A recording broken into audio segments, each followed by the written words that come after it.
오늘 주시는 말씀은 출애굽기 30장 1절부터 10절까지 말씀입니다. 오늘 다 같이 한 목소리로 봉독하겠습니다.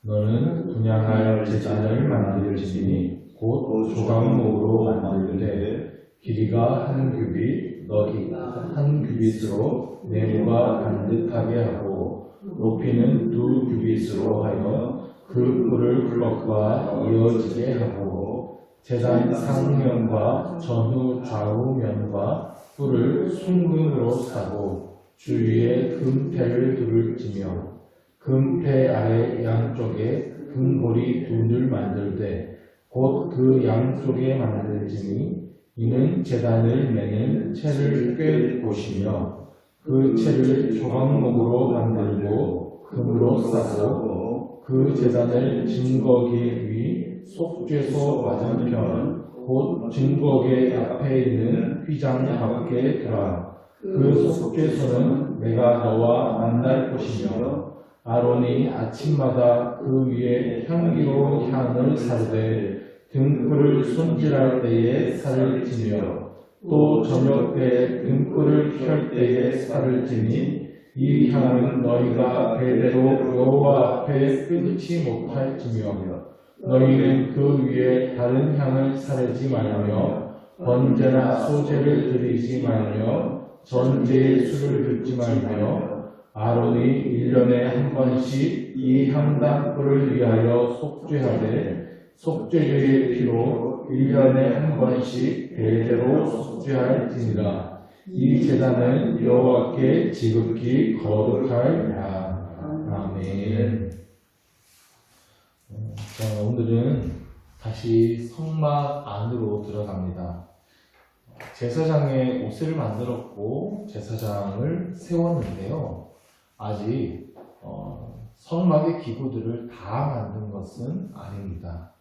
중요한 성막의 기구 중에서 두 가지를 아직 만들지 않았습니다.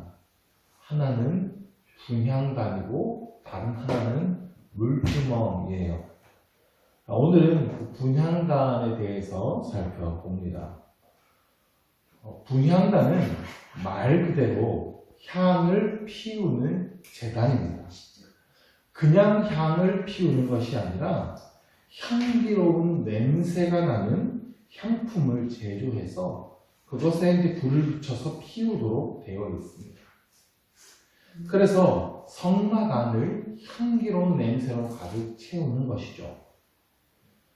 2절 이하를 보면 분향단의 규격이 나오죠. 길이가 한 규빗, 너비가 한 규빗. 그래서 위에서 보면 정사각형으로 네모 반듯한 모양입니다. 그리고 높이는 두 규빗입니다.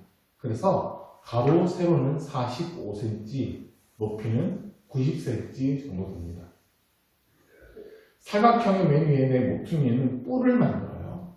그리고 또한 금고리를 만들고 거기에 채를 끼워서 채를 들어서 이동하도록 되어 있습니다. 성막의 모든 기구는 손으로 들어서 움직이는 것이 아니라 만지면 안 돼요. 채를 끼워서 그 채를 옮기도록 되어 있습니다. 분향단 역시 조각목으로 만들어서 금으로 쌉니다. 그리고 이 분향단은 지성소의 휘장 앞에 두게 됩니다. 그러니까 성소 안으로 이렇게 들어가면 왼쪽에는 금촛대, 오른쪽에는 그 떡상, 진설병상이 있고요. 정면에 분향단이 있게 되는 거예요. 6절을 보시면 그 제단을 증거궤 위 속죄소 맞은편에 놓으라 이렇게 되어 있습니다. 지성소 안에 속죄소가 있어요. 그곳은 하나님의 임재가 있는 곳입니다. 그 속죄소를 휘장이 가리고 있고 그 휘장 바로 앞에 분향단이 놓이게 되는 겁니다. 즉 분향단은 속죄소에서 가장 가까운 곳에 있습니다. 즉 하나님의 임재와 가장 가까운 것이 바로 이 분향단입니다. 향을 피운다는 것은 기도를 상징합니다. 요한복음 5장을 보면 요한이 하늘에 대한 환상을 보는데 5장 8절에 이런 말씀이 있어요. 네 생물과 24장로들이 그 어린 양 앞에 엎드려 각각 검은 고와 향이 가득한 금 대접을 가졌으니 이 향은 성도의 기도들이라. 향이 가득한 금 대접이 있어요. 그 향이 무엇인지를 정확하게 말씀해 주고 있죠. 성도의 기도입니다. 우리의 기도는 향기로운 향기가 되어서 하나님 앞에 올라갑니다. 금 대접에 귀하게 담겨서 하나님 앞에 상달된다는 것입니다. 우리의 기도는 허공에 퍼지는 메아리가 아닙니다. 공중에 흩어지는 연기처럼 그냥 그렇게 허무하게 사라져버리지 않습니다. 향기로운 연기가 돼요. 하나님 앞에 하나님의 그 보좌 앞으로 상달된다는 거예요. 금 대접에 소중하게 담겨 하나님 앞에 전달된다는 것입니다. 제사장은 이 향을 매일 아침과 저녁에 피워야 돼요. 7절과 8절에 그 말씀이 나옵니다. 성막 안에는 등잔대가 있어요. 등잔대의 불은 저녁에 붙이고 아침이 되면 끄게 돼 있어요. 그래서 저녁에 불 붙이러 들어갈 때에 이 향도 같이 피우고요. 아침에 불을 끄러 또 들어가서 그 향을 또 피웁니다. 이 향은 너희가 대대로 여호와 앞에 끊지 못할지며 라고 했어요. 이것을 대대로 끊어지게 해서는 안 돼요. 계속 매일 무슨 일이 있어도 아침과 저녁마다 이 향을 피워야 한다는 거예요. 모래 바람이 물어치고 천둥 번개가 막 내리칠지라도 성소의 이 분향단에는 아침과 저녁으로 향이 피워져야 한다는 겁니다. 성도의 기도도 그래야 합니다. 우리의 기도가 끊어져서는 안 됩니다. 기도로 하루를 열고 기도로 하루를 마무리해야 한다는 것입니다. 기도는 하나님과의 대화입니다. 하나님께서는 아침과 저녁으로 우리가 대화하기를 원하십니다. 보통 사람들이 매일 아침과 저녁에 대화하는 상대가 있어요. 가족이죠. 낮에는 밖에 나가서 각자의 생활을 다 하고요. 밤에는 잠을 잡니다. 하지만 아침과 저녁에는 보통 가족들을 만나게 됩니다. 함께 식사를 하며 대화를 나누게 되죠. 하나님께서 우리와 아침과 저녁마다 만나고자 하시는 것은 이와 같습니다. 가족과 같은 친밀한 관계로 우리를 초대하시는 거예요. 가족처럼 매일 그렇게 우리와 만나 함께 교제하고 대화하고 안식을 얻는 가장 친밀한 관계를 누리기를 원하시는 거예요. 이 기도를 부담스럽게 여기지 마십시오. 힘들고 피곤하게만 생각하지 마십시오. 하나님과의 대화입니다. 친밀한 교제를 누리는 일입니다. 그러므로 기도하는 시간은 우리에게 가장 즐거운 시간이 되어야 하는 것입니다. 그런데 또한 기도는 하나님 앞으로 나아가는 시간입니다. 그래서 우리의 신앙이 가장 잘 나타나는 것이 또한 기도예요. 보통 사람은 자기가 기도하는 그 모습 그대로 신앙생활을 하고 있습니다. 그래서 기도는 내 마음대로 해서는 안 됩니다. 하나님께서 가르쳐 주시는 방법으로 해야 돼요.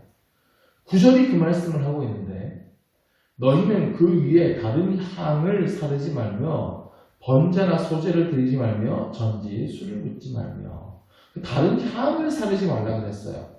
34절 이하를 보시면 분향단에서 향을 피울 그 향품을 만드는 방법을 가르쳐주고 계십니다. 소합향, 나감향, 풍자향 이런 재료가 나오고요. 그것을 1대1대1의 비율, 똑같은 비율로 섞어라 이렇게 되어 있어요. 35절을 보면 여기에 소량의 소금을 섞습니다. 소금을 넣어서 성결하게 하라고 말씀하고 있죠. 소금의 주된 기능은 부패를 막는 겁니다. 부패하지 않은 순수한 마음으로, 또한 그리고 정확하게 하나님께서 가르쳐 주신 방법으로 기도해야 한다는 것을 상징하고 있는 거예요. 37절을 보시죠. 내가 여호와를 위하여 만들 향은 거룩한 것이니 너희를 위하여는 그 방법대로 만들지 말라. 분향단에 사용할 향품을 만드는 방법을 지금 하나님께서 가르쳐 주셨는데 이렇게 만들어서 너희를 위해서 쓰지 말라는 겁니다. 성막에 있던 그 향품, 향냄새 참 좋던데 나도 그대로 만들어가지고 집에서 피워야 되겠다. 그러지 말라는 겁니다. 38절에는 냄새를 맡으려고 이 같은 것을 만드는 모든 자는 그 백성 중에서 끊어지리라 그랬어요. 여기서 냄새를 맡으려고 라고 하는 표현에는 즐기다 라는 뜻이 있어요.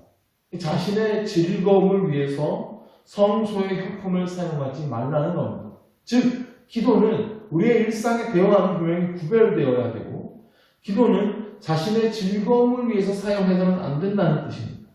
나의 뜻을 이루기 위해서 기도를 이용하고 육체의 정욕을 따라서 기도해서는 안 된다는 것입니다.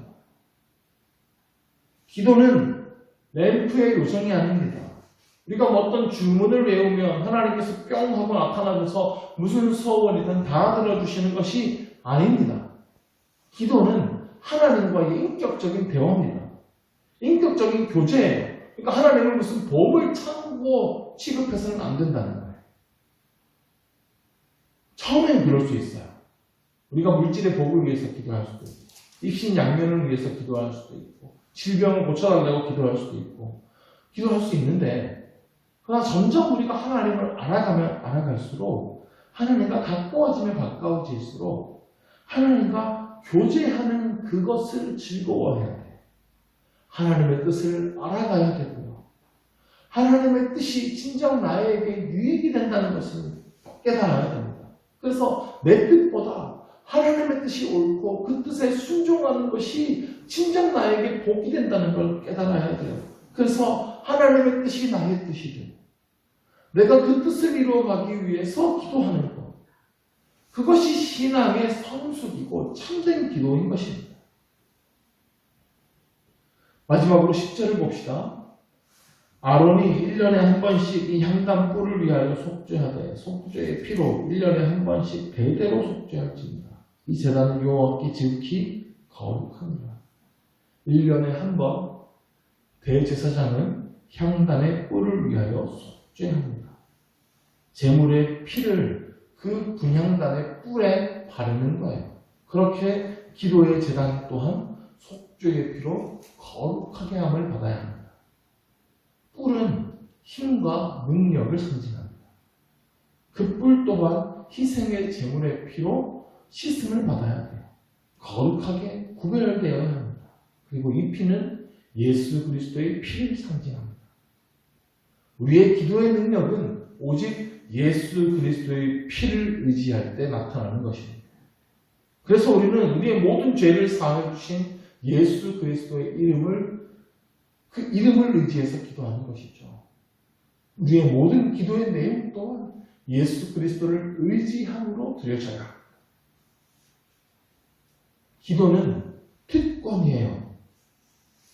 우리 사람이 감히 창조주 하나님에게 직접 아뢰를 수 있다는 것 자체가 엄청난 특권입니다.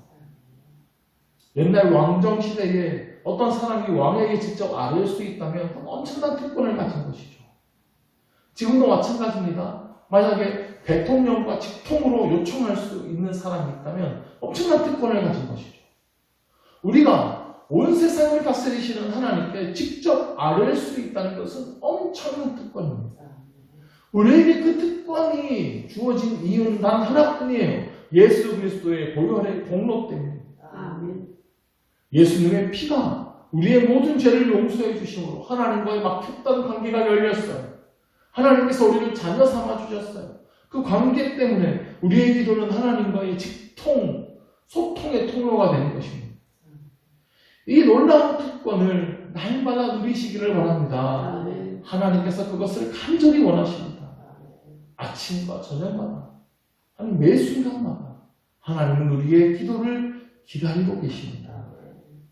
이 시간 하나님과 진실하게 교제함으로 하나님과의 친밀함을 누리시기를 바랍니다. 그때 우리의 영혼이 살아나게 되는 거예요. 하나님께서 주시는 은혜의 풍성함 속에 기쁨과 평안함이 넘쳐나게 될 것입니다. 하루하루가 달라질 것입니다. 하나님의 뜻을 알아가십시오. 나를 향한 하나님의 놀라운 뜻을 발견하시기를 바랍니다. 그 하나님의 뜻이 나의 뜻이 돼 하나님의 뜻에 합당한 기도를 드리기 시작할 때에 우리의 기도가 하나님께서 가장 기뻐하시는 기도가 되고, 그래서 무엇이든 구하는 대로 응답받는 역사를 보게 될 것을 믿습니다. 기도하겠습니다.